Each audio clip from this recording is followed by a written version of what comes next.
Hello my dear friends, আপোনালোকক পুনৰ এটি নতুন ভিডিঅ'লৈ আন্তৰিক স্বাগতম জনাইছো।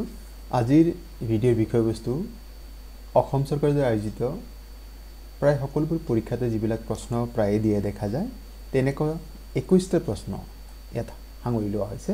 সম্পূৰ্ণকৈ ভিডিঅ'টি চাব, আপোনালোকে নিশ্চয়কৈ ইয়াৰ দ্বাৰা যথেষ্ট উপকৃত হ'ব। আহকচোন বাৰু আজিৰ বিষয়বস্তু আমি বিতংকৈ জানি লওঁ। আজিৰ প্ৰথম প্ৰশ্নটি আছে Kedarnath temple is located in Kedarnath মন্দিৰ নিম্নলিখিত কোন ঠাইত অৱস্থিত? আমাক ইয়াতে যিখিনি বিকল্প দি আছে তাৰে শুদ্ধ বিকল্প হ'ব অপচন সি যেটো দি আছে উত্তৰাখণ্ড। উত্তৰাখণ্ডত কেদাৰনাথ মন্দিৰ অৱস্থিত হয়। পৰৱৰ্তী প্ৰশ্ন the planet which is called the twin sister of Earth is কোনটো গ্ৰহক পৃথিৱীৰ যমজ গ্ৰহ বুলি কোৱা হয়? ইয়াত বিকল্প দিছে মাৰ্কিউৰি, ভিনাছ, মাৰ্চ আৰু ইউৰেনাছ আৰু শুদ্ধ উত্তৰ হ'ব ভিনাছ। শুক্ৰ গ্ৰহক পৃথিৱীৰ যমজ গ্ৰহ এই নামেৰেও জনা যায়। পৰৱৰ্তী প্ৰশ্ন ইন হুইচ ডিষ্ট্ৰিক্ট দ্য ভোৰতাল নৃত্য ডান্স ৱাজ ডেভেলপড? অসমৰ কোনখন জিলাত ভোৰতাল নৃত্য বিকশিত হৈছে? বিকল্প দিছে যোৰহাট, মাজুলী, বৰপেটা, মৰিগাঁও আৰু ইয়াৰ শুদ্ধ উত্তৰ হ'ব অপচন সি বৰপেটা জিলা। বৰপেটা জিলাত ভোৰতাল নৃত্য ডেভেলপ হৈছে বা বিকশিত হৈছে। পৰৱৰ্তী প্ৰশ্ন who is the founder of Arya Samaj? Arya সমাজৰ প্ৰতিষ্ঠাপক কোন? বিকল্প দি আছে স্বামী ৰামকৃষ্ণ পৰমহংস, স্বামী বিবেকানন্দ, স্বামী সচিদানন্দ আৰু স্বামী দয়ানন্দ সৰস্বতী। ইয়াত আমাৰ অপচন ডি যিটো দি আছে স্বামী দয়ানন্দ সৰস্বতী এয়া শুদ্ধ উত্তৰ হ'ব আমাৰ। পৰৱৰ্তী প্ৰশ্ন the sun rises in which state of India firstly? ভাৰতৰ কোন ৰাজ্যত পোনপ্ৰথমে সূৰ্যোদয় হয়? ইয়াত বিকল্প দি আছে গুজৰাট, ৰাজস্থান, অৰুণাচল প্ৰদেশ আৰু অসম। আমি যদি ভাৰতৰ মানচিত্ৰ ভালদৰে লক্ষ্য কৰোঁ তেন্তে ভাৰতৰ একেবাৰে পূব প্ৰান্তত থকা ৰাজ্য হৈছে অৰুণাচল, গতিকে আমাৰ ইয়াতে শুদ্ধ উত্তৰ হ'ব অৰুণাচল।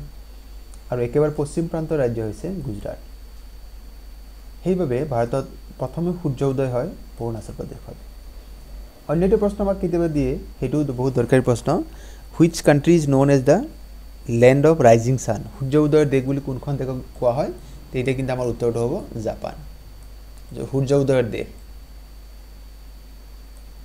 আৰু ইয়াক কোৱা হৈছে the sun rises in which state of India firstly? তেতিয়া হ'ব Arunachal Pradesh. Question number 6 which of the following vitamin found in gooseberry? আমলখিত কি ভিটামিন পোৱা যায়? ইয়াত আমাৰ অপশ্যন যিটো চি দি আছে, তাৰমানে ইয়াত আমলখিত কি ভিটামিন পোৱা যায়? Vitamin C. Question number 7 who is the first governor general of India? ভাৰতৰ প্ৰথমগৰাকী গভৰ্ণৰ জেনেৰেল কোন আছিল? বিকল্প ইয়াত আমাক যিখিনি দি আছে তাৰ শুদ্ধ বিকল্প হ'ব lord William Bentinck, option C. ইয়াত আমি প্ৰায় কনফিউজ হয় আমাৰ যে লৰ্ড কেনিং কি আছিল। যদি প্ৰশ্ন হয় তেন্তে হ'ব lord Canning was the first viceroy of India. ভাৰতৰ প্ৰথম ভাইচৰয় কোন আছিল যদি প্ৰশ্ন সোধে তেতিয়া আমি হ'ব লৰ্ড কেনিং। ভাৰতৰ প্ৰথম গভৰ্ণৰ জেনেৰেল যদি সোধে তেন্তে আমাৰ উত্তৰ হ'ব লৰ্ড উইলিয়াম বেণ্টিং। পৰৱৰ্তী প্ৰশ্ন in which country paper was invented? কোনখন দেশে কাগজৰ আৱিষ্কাৰ কৰিছে? ইয়াত বিকল্প দি আছে ভাৰতবৰ্ষ, ইজিপ্ত, চীন আৰু জাৰ্মান। শুদ্ধ উত্তৰ হ'ব চীন দেশ। চীন দেশে প্ৰথম কাগজৰ ব্যৱহাৰ আৰম্ভ কৰিছে। পৰৱৰ্তী প্ৰশ্ন what was the childhood name of Gautam Buddha? Gautam বুদ্ধৰ শৈশৱকালৰ নাম কি আছিল? সুদোধন, ৰাহুল, সিদ্ধাৰ্থ আৰু মহাবীৰ। শুদ্ধ উত্তৰ হ'ব অপশ্যন চি সিদ্ধাৰ্থ। পৰৱৰ্তী প্ৰশ্ন who is the supreme commander of Indian arm forces? ভাৰতৰ সেনা বাহিনীৰ সৰ্বাধিনায়ক কোন? আৰ্মিৰ এজন হেড থাকে, নেভিৰ এজন হেড থাকে, কোষ্ট গাৰ্ডৰ এজন হেড থাকে।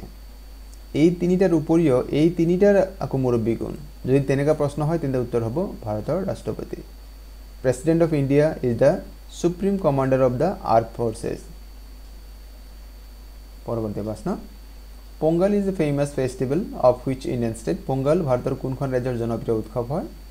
ইয়াত আমাক বিকল্প হৈছে কৰ্ণাটক, তামিলনাডু, মণিপুৰ আৰু উৰিষ্যা আৰু শুদ্ধ উত্তৰ হ'ব তামিলনাডু।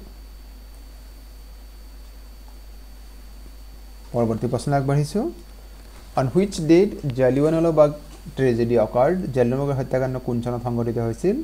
ইয়াৰ শুদ্ধ উত্তৰ হ'ব 1919 চনৰ 13 এপ্ৰিল তাৰিখে অমৃতসৰৰ জালিয়ানৱালাবাগ নামৰ ঠাইত এই হত্যাকাণ্ড সংঘটিত হৈছিল আৰু ইয়াতে ইংৰাজ বিষয়া জেনেৰেল ডায়াৰে নিৰীহ জনতাৰ ওপৰত গুলিয়াবৰ কাৰণে নিৰ্দেশ দিছিল আৰু সেই দিনটোত পঞ্জাবত বৈশাখী উৎসৱ পালন হৈ আছিল Question number 13 Who is known as Punjab Kekhari কোনজন ব্যক্তি পঞ্জাব কেশৰী নামেৰে জনা যায় ইয়াত বিকল্প যিখিনি আছে বাল গংগাধৰ তিলক ভগত সিং সৰ্দাৰ বল্লভভাই পেটেল লালা লাজপত ৰায় শুদ্ধ উত্তৰ হ'ব Lala Lajpat Rai Question number 14 Who is the first female governor of India of an Indian state ভাৰতৰ কোন ৰাজ্যৰ প্ৰথম গৰাকী মহিলা ৰাজ্যপাল হ'ব এতে ভাৰতৰ কোন ৰাজ্যৰ প্ৰথম মহিলা ৰাজ্যপাল গৰাকীৰ নাম কি ইয়াত বিকল্প যিখিনি দি আছে তাৰ শুদ্ধ বিকল্প হ'ব সৰোজিনী নাইডু সৰোজিনী নাইডু হৈছে ভাৰতৰ প্ৰথম গৰাকী মহিলা ৰাজ্যপাল হয় কোন ৰাজ্যৰ ৰাজ্যপাল হিচাপে তেখেতে কাৰ্যনিৰ্বাহ কৰিছিল ভাৰতৰ কোন ৰাজ্যৰ প্ৰথম মহিলা মুখ্যমন্ত্ৰী হৈছে সুচেতা কৃপালিনী আৰু ইন্দিৰা গান্ধী হৈছে ভাৰতৰ প্ৰথম গৰাকী মহিলা প্ৰধানমন্ত্ৰী Question number 15 When did Vasco da Gama came into India কোন চনত ভাস্কো দা গামা ভাৰতলৈ আহিছিল শুদ্ধ উত্তৰ হ'ব 1498 ভাস্কো দা গামা নামৰ এই পৰ্তুগীজ নাবিকজন তেওঁ হৈছে ভাৰতলৈ অহা সমুদ্ৰ পথৰ সন্ধান দেউতা Question number 16 Who is known as the Iron Man of India কোনজন ব্যক্তিক ভাৰতৰ লৌহ মানৱ বুলি জনা যায় ইয়াৰ শুদ্ধ উত্তৰ হ'ব ইয়াত যিখিনি বিকল্প আছে সৰ্দাৰ বল্লভভাই পেটেল দাদাভাই নওৰোজী বি আৰ আম্বেদকাৰ ৰাজা ৰামমোহন ৰায় শুদ্ধ উত্তৰ হ'ব সৰ্দাৰ বল্লভভাই পেটেল তেখেতৰ জন্মদিন 31 অক্টোবৰ দিনটো নেশ্যনেল ইউনিটি ডে হিচাপে পালন কৰা হয় পৰৱৰ্তী প্ৰশ্ন Vijayghat in Delhi is associated with home Vijayghat নিম্নলিখিত কোনজন ব্যক্তিৰ সৈতে জড়িত ইয়াত শুদ্ধ উত্তৰ হ'ব লাল বাহাদুৰ শাস্ত্ৰী অপশ্যন সি আমাৰ কাৰণে শুদ্ধ উত্তৰ বিজয়ঘাট হৈছে আচলতে প্ৰাক্তন প্ৰধানমন্ত্ৰী লাল বাহাদুৰ শাস্ত্ৰীৰ যেটো সমাধিস্থল তাৰ নাম Question number 18 When we observe Red Cross Day কোন তাৰিখে ৰেড ক্ৰছ দিৱস পালন কৰা হয় এৰ শুদ্ধ উত্তৰ হ'ব 8 মে মাহৰ 8 তাৰিখে ৰেড ক্ৰছ দিৱস পালন কৰা হয় Question number 19 Who had written National Song of India ভাৰতৰ ৰাষ্ট্ৰীয় গীত কোনে লিখিছে ইয়াত আমাৰ বিকল্প যিখিনি দিয়া আছে তাৰ শুদ্ধ বিকল্প হ'ব অপশ্যন সি বঙ্কিমচন্দ্ৰ চ্যাটাৰ্জী ৰবীন্দ্ৰনাথ ঠাকুৰে লিখিছে ভাৰত ন্যাশনাল এনথেম ভাৰতৰ যি ৰাষ্ট্ৰীয় সংগীত আছে এয়া ৰবীন্দ্ৰনাথ ঠাকুৰে লিখিছে আৰু বঙ্কিমচন্দ্ৰ চ্যাটাৰ্জী হৈছে তেখেতে এই যেটো